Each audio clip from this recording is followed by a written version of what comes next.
రంజిత్ మీద జరిగిన దాడిని ఖండిస్తూ ఉన్నాను. ఇప్పుడు సంఘంలో పెద్ద మనుషులు అనుకున్న వాళ్ళు, ముఖ్యంగా సెలబ్రిటీలు, అంతేకాకుండా రాజకీయ నాయకులు చాలా సంయమనం పాటించాలి. ఎందువల్లంటే ఇప్పుడు మనకి అంటే రాజకీయ నాయకులకు కానీ, సెలబ్రిటీలకు కానీ, సినిమా నాయకులకు కానీ, సినిమాలకు కానీ అందరికీ వారధి ఎవరంటే ప్రెస్ జర్నలిస్టులు. వీళ్ళు ఎట్టి పరిస్థితుల్లోనూ ఒక వారధి కింద పనిచేస్తూ ఉంటారు. వాళ్ళతో మాట్లాడినప్పుడు కానీ, మనం వాళ్ళతో ప్రవర్తించినప్పుడు కానీ ఒళ్ళు దగ్గర పెట్టుకుని మాట్లాడాలి, ఒళ్ళు దగ్గర పెట్టుకుని ప్రవర్తించాలి. మోహన్ బాబు గారు మరి ఎందుకు అంత ఆయన ప్రవర్తించిన తీరు అస్సలు సమర్థనీయం కాదు.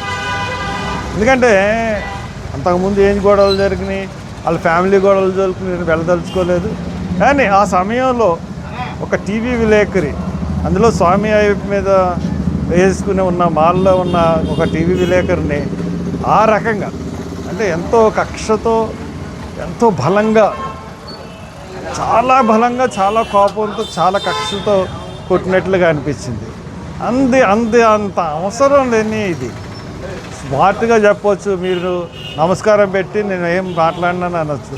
కానీ మరి ఎందుకు ఎంతగా టెంపర్ లూజ్ చేయడన్నా తెలియట్లేదు. దీంట్లో మటుకు మోహన్ బాబు గారిది 100% తప్పు. అసలు సమాజం మటుకు ఇది సమర్థించింది.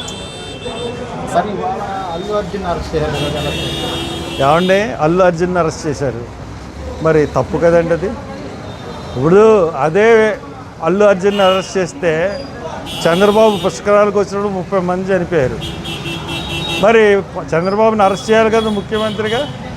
మరి అల్లు అర్జున్ని అరెస్ట్ చేయడం ఎంతవరకు సబబు? కాంగ్రెస్ ప్రభుత్వాన్ని, రేవంత్ రెడ్డిని నేను ప్రశ్నిస్తున్నాను. అల్లు అర్జున్ని మరి ఈ సెలబ్రిటీలు వెళ్ళినప్పుడు తొక్కిసలాట్లు జరుగుతాయి, ఎన్నో తొక్కిసలాట్లు జరుగుతూ ఉండి ఎంతోమంది చనిపోతూ ఉంటారు. అక్కడికి వెళ్ళిన వాళ్ళని వాళ్ళు చేయమంటారా? పైగా అతను ఆర్థిక సాయం కూడా ప్రకటించాడు, కుటుంబాన్ని ఆదుకుంటా అన్నాడు. మరి పాలిటిక్స్ ఉన్నాయో లేదో నాకు తెలియదు, కానీ పబ్లిక్ దృష్ట్యా మటుకు ఇది సమర్థించే విషయం మటుకు కాదు.